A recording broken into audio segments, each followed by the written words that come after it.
Así que no habíamos tenido tiempo de conversar con el pastor Zahir, pero nos encontramos compartiendo cosas que teníamos cada uno de nosotros inquietud en compartir y que el Señor nos había hablado.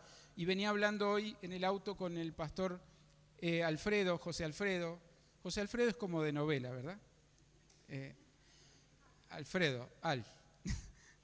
Venía hablando con el pastor Alfredo acerca de cómo a veces uno espiritualmente tiene que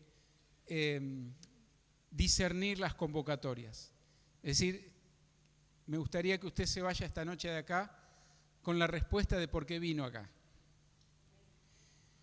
Porque quizás algunos de ustedes vino porque les dijeron que vengan y vinieron, algunos de ustedes vino porque no tenía otra cosa mejor que hacer y vinieron, creo que no. La mayoría vinieron porque aman al Señor y querían venir y querían verme a mí también. No.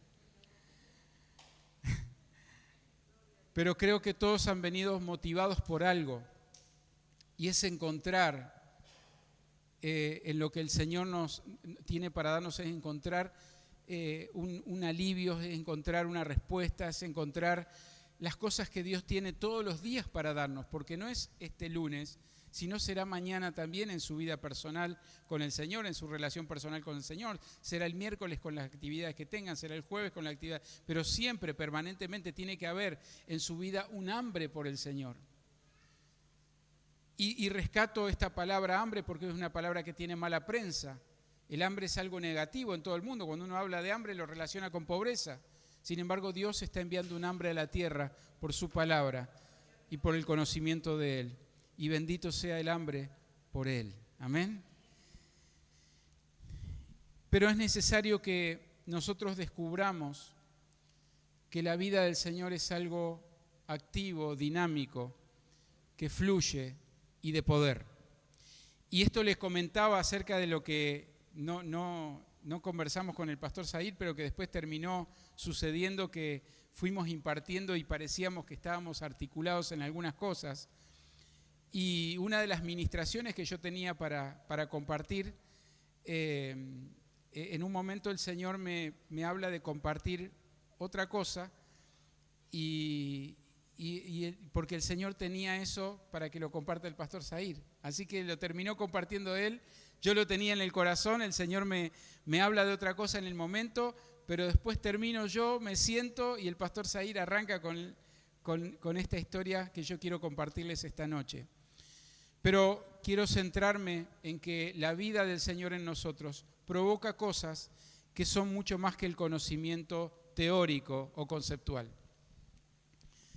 Creo que llega un momento de nuestra vida donde nos gusta aprender, nos gusta tener conocimiento, pero tenemos que tener cuidado que todo este conocimiento, todo lo que nos guste aprender, toda la teología que podamos aprender, que está bueno, que si usted puede hacerlo, hágalo, estudie lo más que pueda, pero no perdamos de vista de que si nosotros no activamos en nuestra vida por medio del Espíritu todo aquello que entra como información en nuestra vida, será solo información y acumularemos información sin lograr que nada cambie ni en nosotros, ni en nuestra familia, ni en nuestro entorno.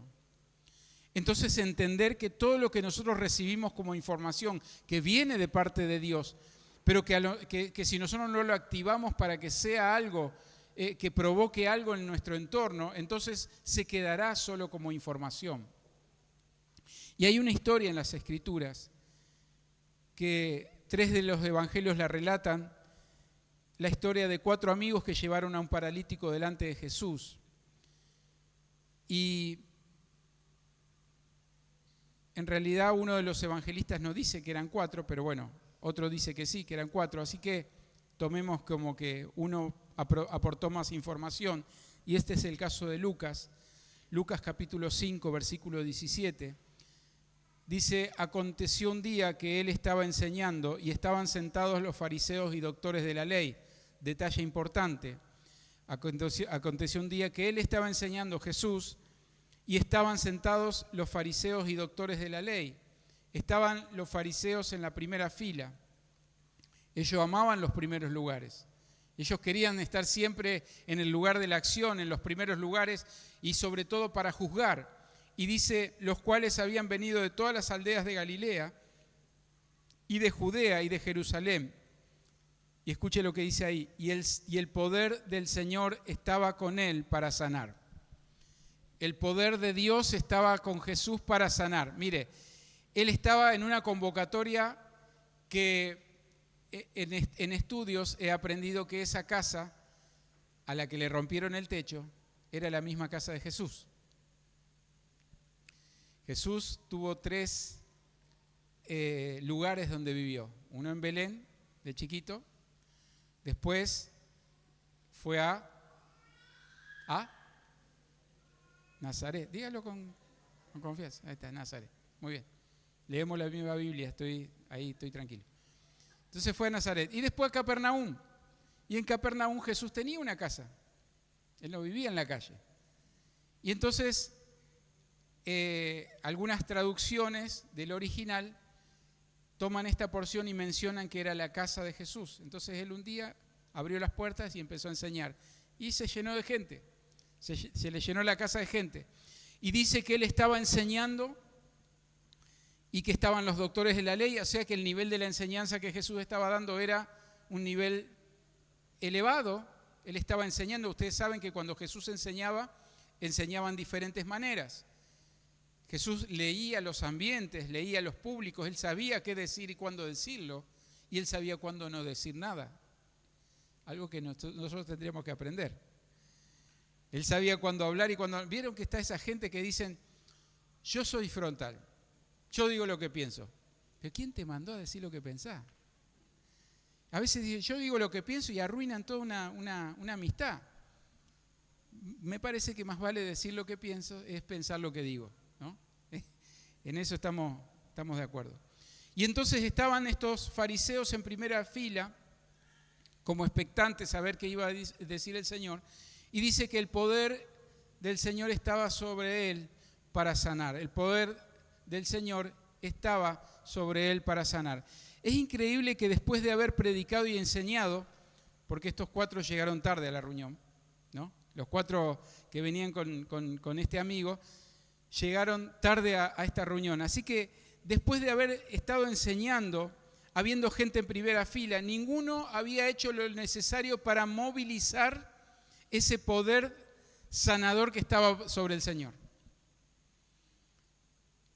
Y esto lo que nos hace pensar es que a veces el poder del Señor está presente en nosotros y ya está preparado para hacer algo, pero como que nosotros no leímos que el poder estaba preparado para algo. Estaba el poder sobre el Señor para sanar, había mucha gente ahí, estaba escuchando mucha gente la enseñanza, pero nadie había activado el poder sanador del Señor. Y si el poder de Dios estaba sobre Jesús para sanar, ¿qué es lo que Jesús tenía que hacer? Sanar. Si el poder de Dios estaba sobre él para sanar, quiere decir que ese día sí o sí tenía que haber una sanidad. Cuando está la vida del Señor en nosotros, el poder del Señor en nosotros para algo que no es solamente para sanar, sino puede ser para muchas cosas, para liberar, para traer liberación a alguna familia, para traer paz a alguna familia, para lo que sea que a usted se le ocurra, para todo lo que son los frutos del Espíritu que tienen que fluir de nosotros. Si el poder del Señor está en nosotros para algo, quiere decir que ese algo tiene que suceder. Porque si no sucede es que nosotros estamos reteniendo algo que el Señor ha puesto sobre nosotros como una capacidad, como un poder especial para que algo suceda y nosotros lo retenemos. Así que estaba Jesús enseñando y habiendo gente en primera fila, ninguno había hecho lo necesario, ninguno había creído lo suficiente, ninguno había accionado este poder. Y hasta ese momento él estaba enseñando y había sanado ¿a cuántos? ¿A cuántos sanó hasta ese momento ahí en la casa? A ninguno. Todavía no había sanado a ninguno. Así que esto a mí me llama mucho la atención porque poder experimentar que hay un poder sanador ahí en el lugar que Jesús estaba experimentando y había sobre él un poder sanador, pero todavía eso no se podía manifestar por falta de necesidad de sanidad o por falta de visión de las personas en cuanto a la necesidad de sanidad. Y el versículo 18 dice, y sucedió que unos hombres que traían en un lecho a un hombre que estaba paralítico, procuraban llevarle adentro y ponerle delante de él. Procuraban llevarle adentro. Y esta palabra me quedó retumbando, procuraban. Procurar. Procurar es mucho más que intentarlo. Procurar es mucho más que intentarlo. Procurar es algo, una búsqueda que tiene un énfasis, que tiene una intención. ¿Cuántos alguna vez dijeron lo intenté, pero no funcionó? Lo intenté y yo lo intenté. Y cuando alguien le dice, che, ¿te parece poder hacer? No, ya lo intenté. Ya lo intenté. Y esas experiencias, esas malas experiencias de cosas que intentamos y no salieron como nosotros quisimos, esas malas experiencias se convierten en gobernantes en nuestro sistema de pensamiento. Porque comenzamos a ser gobernados por las experiencias. Mire, usted puede ser gobernado por las malas experiencias o por las buenas experiencias. Lo cierto del caso es que las experiencias no tienen que ser gobernantes para nosotros. Las experiencias solo tienen que ser una ayuda en algún momento, pero no gobernantes. Usted no puede tomar decisiones en base a experiencias. Porque usted por una experiencia podría no hacer nunca más algo que Dios está esperando que usted haga. O por una buena experiencia usted podría estar repitiendo cosas que Dios no quiere que haga, porque fueron solo para un tiempo. ¿Me hago entender? Entonces una experiencia no tiene que ser gobernante. Una experiencia no puede decirme, ya lo intenté y no funcionó. Eso de intentarlo es una cosa, ahora procurar es otra. A veces lo intenté significa haber hecho algo que no es suficiente. Muchos quedan con ese lo intenté, pero no lo pude lograr. Y intentar es mucho más, y procurar es mucho más que intentar, y es determinarse. Procurar, dice el diccionario, es buscar con diligencia, desear, tratar de obtener, disputar, preguntar, que no se deja llevar por la especulación, investigar con el propósito y la determinación de llegar a una resolución. Eso es todo lo que yo leí y usted puede buscar mucho más en Wikipedia. Todo lo que yo leí de la palabra procurar. Procurar, buscar con diligencia, desear, tratar de obtener, disputar, preguntar, que no se deja llevar por la especulación, investigar con el propósito y determinación de llegar a una resolución. Es mucho más que intentar. Es mucho más que intentar. Y el asunto es que muchas veces nosotros intentamos cosas porque tenemos modelos en nuestra mente de lo que un cristiano debería hacer, de cómo un cristiano debería conducirse, qué es lo que un cristiano debería hacer ante una situación. Y ante situaciones donde se requiere que el poder de Dios actúe, quizás no tenemos la fe y la confianza porque quizás hemos tenido alguna mala experiencia. No sé si es el caso o hay algún caso acá, pero muchas veces nos frenamos de una oración de sanidad porque un tiempo antes oramos por alguien y no se sanó. Hay un pastor amigo allí en San Nicolás que siempre cuenta esto. Cuando hay alguien con alguna afección dice, yo no voy a orar por usted. La vez que oré por un enfermo se murió.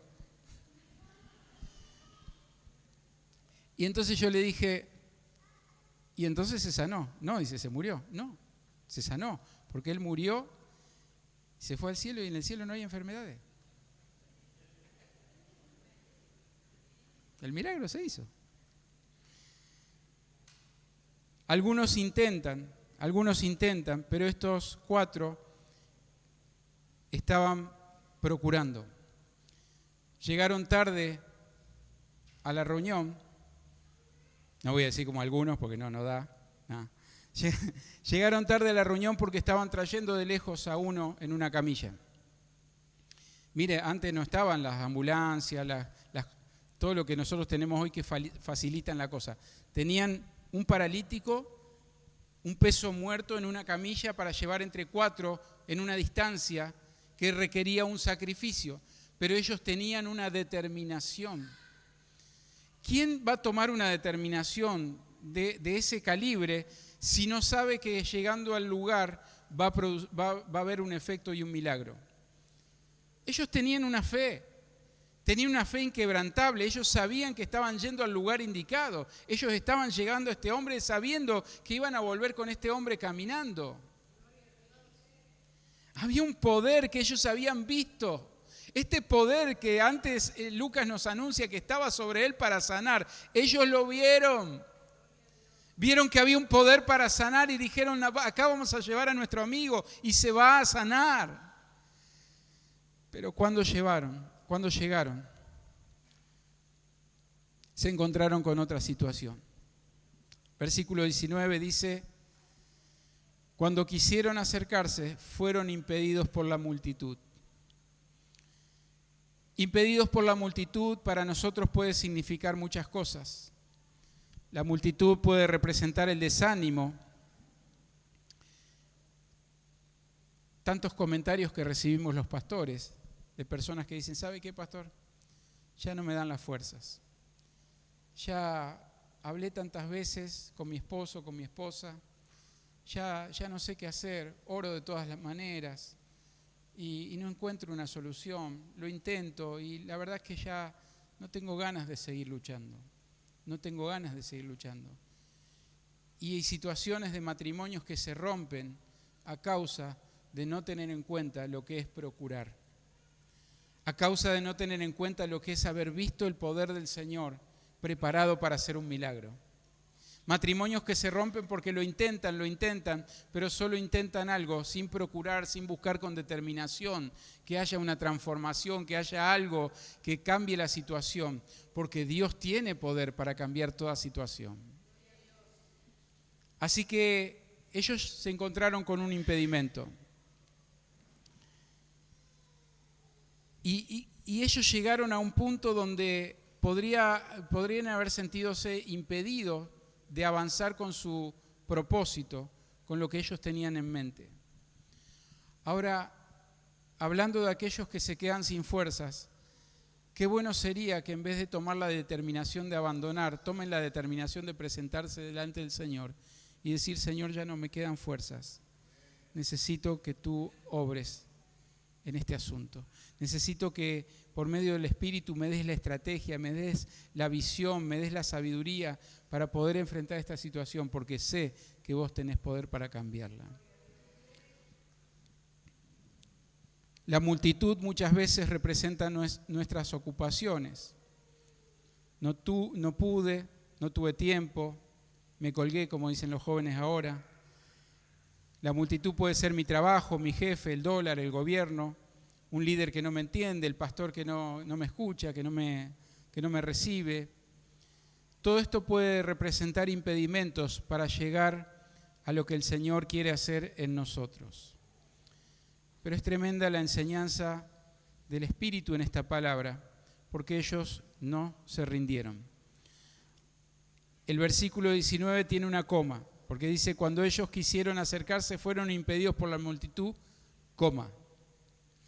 Y esa coma es determinante porque muchos se quedan ahí en la coma, hasta acá llegué. Fuimos impedidos por la multitud y bueno, ya está. Muchos dicen hasta esto, no era la voluntad de Dios. Por no luchar, por no determinarse a algo, se llegan a un momento, se frustran en ese momento y dicen, hasta acá llegué, no era la voluntad de Dios. Esa coma es determinante.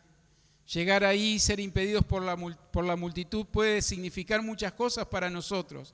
Puede ser la mejor excusa. Lo intentamos todo, pero no sirvió. El asunto es que estos muchachos se salieron de lo paradigmático. Se salieron de lo que todo el mundo hace. Porque muchas de las veces que nosotros llegamos a un punto de frustración, de que ante un impedimento nos desanimamos, es porque hacemos lo que todo el mundo hace. Hacemos lo que está en el paradigma general y todos hacen esto y yo hago esto, pero resulta que no te resulta, pero solo te animaste a hacer lo que todos hacen. Y la palabra dice, no yo, la palabra dice que si hacemos lo que tenemos que hacer, somos... Gracias. Aquí alguien se animó. Yo no me animaba a decirle eso, hermano, porque si no, no me dejan salir. La palabra dice que si hacemos lo que tenemos que hacer, somos siervos inútiles.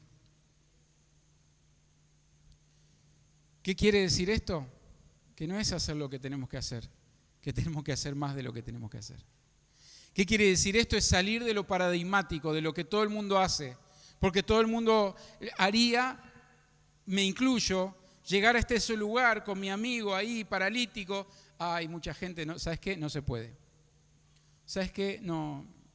Y hablarle al paralítico con la mejor cara posible, decirle, Carlitos, perdón, lo intentamos todos, ya sabés, llegamos hasta acá, pero mirá a esta gente, no se puede pasar. Después de la coma, dice, subieron encima de la casa y descubrieron, en otra versión dice, rompieron el tejado y le bajaron con el lecho, poniéndole en medio delante de Jesús. Llegaron hasta donde está el impedimento, pero ellos, inspirados por el Señor, descubrieron dónde estaba la victoria, y la victoria estaba en las alturas. Ellos tuvieron que subir a las alturas, y ahí rompieron el techo.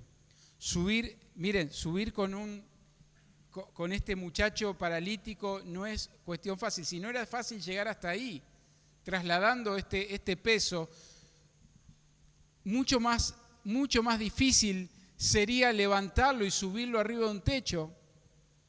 Ellos dicen que lo subieron hasta allá, subieron a la altura, subieron al lugar donde sabían que ahí iba a haber una posibilidad. Entonces ellos derribaron el primer impedimento. ¿Por qué? Porque se animaron a hacer lo que nadie hace. Ver en las alturas, que en las alturas hay victoria. Ellos se animaron a lo que nadie. Ellos subieron al techo. ¿Y qué más hicieron? Rompieron el techo, rompieron con paradigmas, rompieron con cosas que son estándares para nosotros. No, ¿cómo vas a romper el techo, mijo? Hicieron lo que nadie hace. ¿Cuántos en este último año hemos hecho lo que nadie hace para lograr una victoria del Señor en nuestra vida o en nuestro entorno? ¿Cuántos de nosotros nos hemos animado a dar ese paso, ese salto que parece una locura, pero que cuando sabemos que viene de la mano del Señor y de la vida del Señor, produce cosas que son en nosotros milagrosas, no solo para nosotros, sino para gente que nos rodea? Sacar a alguien de la depresión requiere procurar.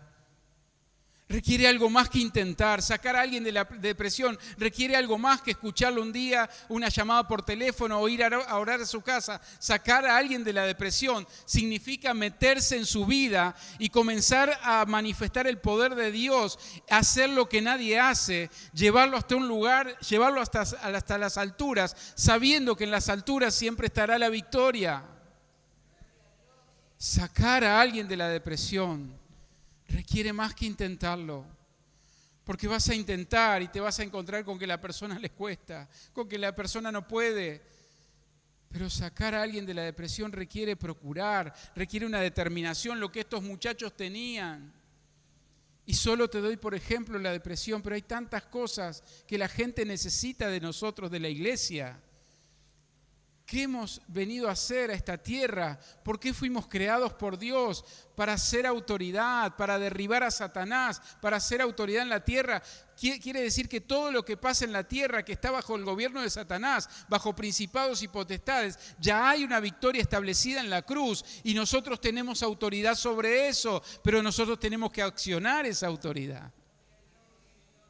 Hacer lo que nadie hace, salir de los paradigmas, salir de lo que hace toda la gente, hacer lo que nadie hace, porque nosotros tenemos un Dios que respalda todo aquello que está inspirando por su espíritu. Y si Dios dice hay que ir por acá, hay que ir por acá, y Él te va a respaldar. No importa si hay una multitud de gente, no importa si hay gente que te va a impedir el paso, porque impedir el paso para ellos no es solo que no podían pasar, es gente que le decía, no papá, por acá no puedes pasar, nosotros llegamos temprano y ya estamos ubicados, vos por acá no pasás, y van por otro lugar, no, por acá tampoco, por acá no, y nadie veía la necesidad, todos estaban impidiendo el paso. No era solo que la multitud, por la multitud no podían pasar, es que la multitud, la gente le estaba impidiendo que ellos pasen. No querían que ellos pasen. Querían escuchar a Jesús, pero no querían dejar pasar, no querían que otro pase a escuchar a Jesús. Ahora, cuando estás dispuesto a subir donde nadie, allí Dios te va a mostrar su poder. Cuando estás dispuesto a subir donde nadie sube, ahí Dios te va a empezar a mostrar su poder. Ese poder que ya está preparado, que ya está para ser accionado.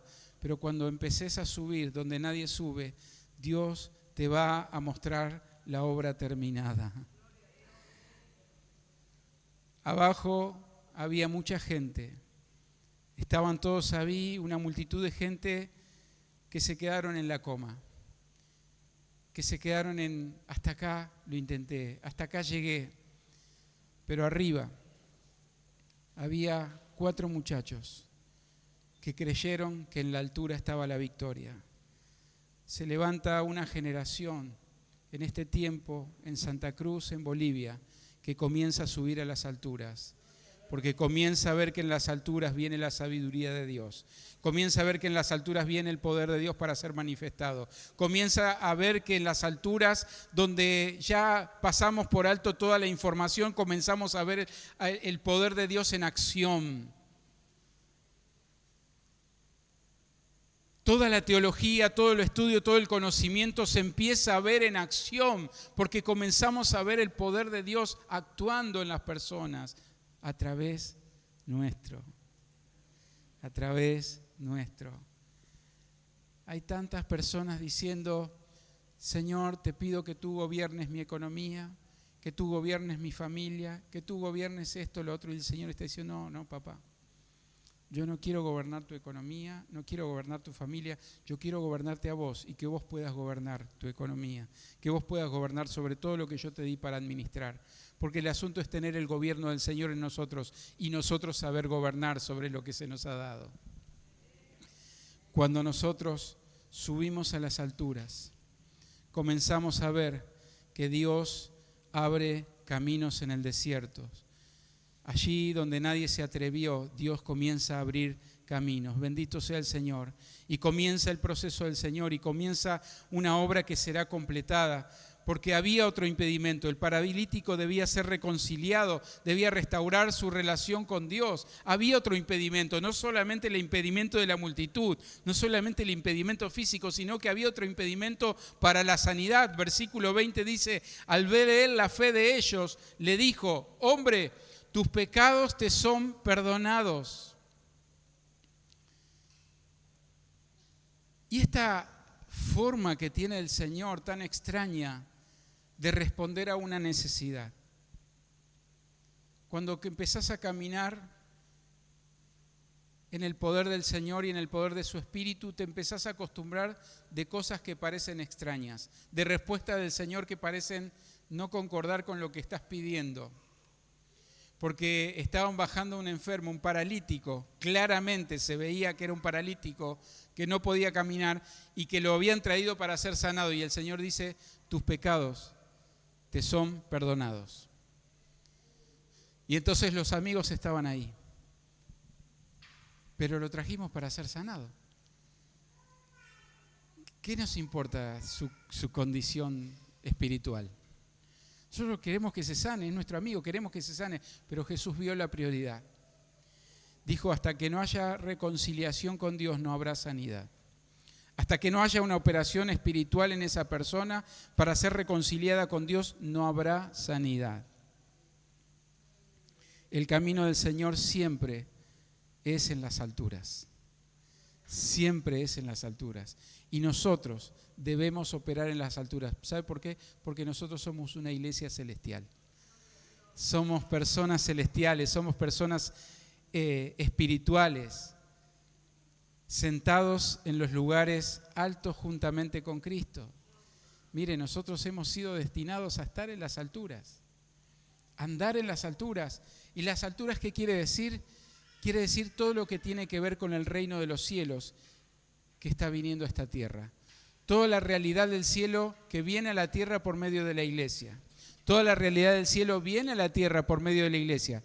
Recuerda que pasó Jesús, el espíritu de sanidad para sanar, el poder para sanar estaba en Jesús. Un poder que venía del cielo sobre el Señor para sanar estaba en Jesús. La realidad del cielo estaba en Jesús para ser accionada, pero de repente no había nadie que estaba viendo eso, hasta que de repente vinieron 4 amigos que tenían una fe inquebrantable en que este hombre que estaba enseñando ahí iba a sanar a su amigo. Pero hubo algo que tenía que pasar, ese impedimento de la relación con Dios. Mire, tantas veces nosotros buscamos milagros en nuestra vida. Y me animo a decir que a veces Dios responde oraciones, Dios concede algunos milagros con el propósito de captar nuestra atención, con el propósito de arrancar un agradecimiento genuino desde nuestro corazón.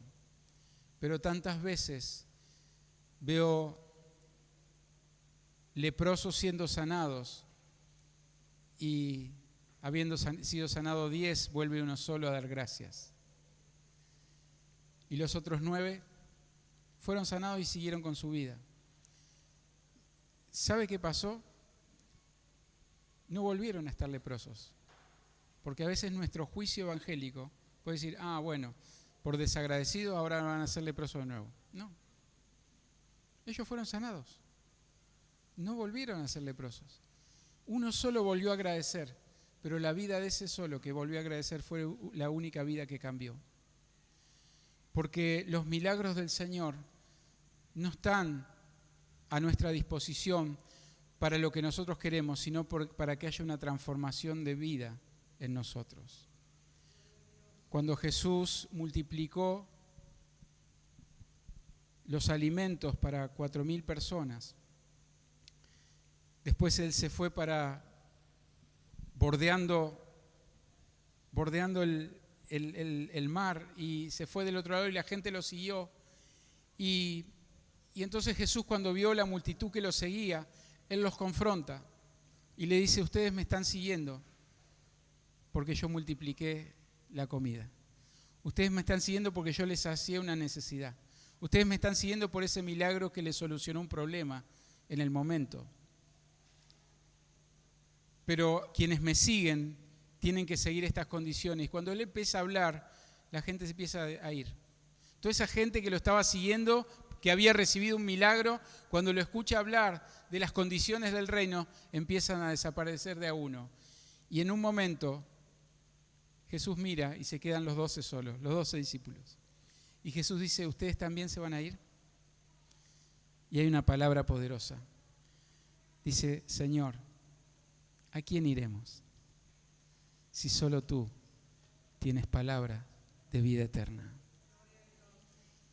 Ellos estaban viendo, no era solo el milagro, no era solo lo que había pasado material, no era solo la solución del problema, era la vida eterna.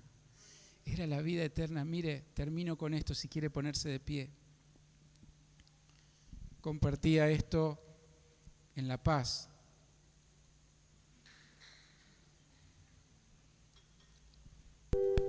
El pasaje más famoso en toda la historia, en todo el mundo, ¿cuál es? De tal manera, el mundo que ha dado a su Hijo. ¿Vamos todos juntos? Porque de tal manera amó Dios al mundo que dio a su único Hijo para que todo aquel que en Él crea no se pierda, sino que tenga vida eterna, sino que tenga vida eterna. Es tan poderoso este pasaje, lo hemos pasado por alto tanto en nuestra vida. Hemos pensado que es un pasaje sencillo para predicarle a alguien de Cristo y está bien, sirve. Pero hay unas verdades en este pasaje tremendas. Para que todo el que cree en Él no se pierda. Podría haber terminado ahí. Con no perderme yo estaría contento. Con no perderme yo estaría hecho. Ya si no me pierdo, ya está. Gané. Pero Él le agrega, no solo que no se pierdan, sino que tengan vida eterna. Claro, nuestra mente nos lleva a la vida eterna es cuando estemos allá con Él, cuando traspongamos la muerte. Tenemos vida eterna porque aunque nosotros vayamos a morir en esta tierra, tendremos una vida en el cielo con Él. Pero vida eterna es mucho más que eso. Vida eterna es eterna porque no tiene fin, pero no tuvo principio. Y la única vida que no tiene fin y no tuvo principio es la vida de Dios. Y entonces dice, no quiero que se pierdan, sino que tengan la misma vida mía. Dios nos está dando su propia vida, su misma vida, con todas las virtudes, con todo su poder. Si Dios es amor, usted es amor. Si Dios es poderoso, usted es poderoso. Si Dios es milagroso, usted es milagroso. Si Dios es, usted es. Si Dios es, usted es. Usted es lo mismo que Dios, porque Dios ha puesto su vida en usted. Todo lo que Dios está dispuesto a hacer tantas veces ha sido frenado por nuestros prejuicios y nuestros conceptos.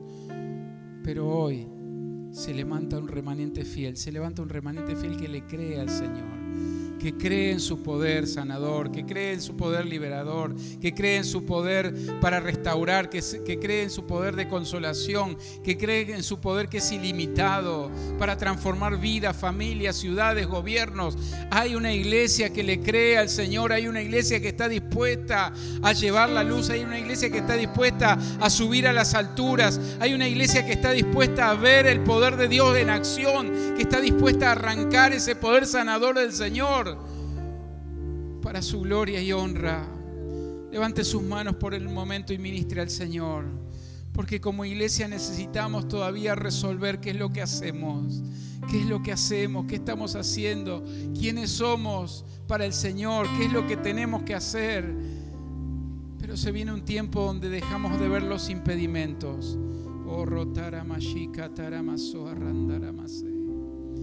Se viene un tiempo donde dejamos de ver los impedimentos, no porque seamos irrealistas, no porque seamos de pensamiento positivo, es porque vemos que los impedimentos nos llevarán a las alturas, es porque vemos que los impedimentos nos llevarán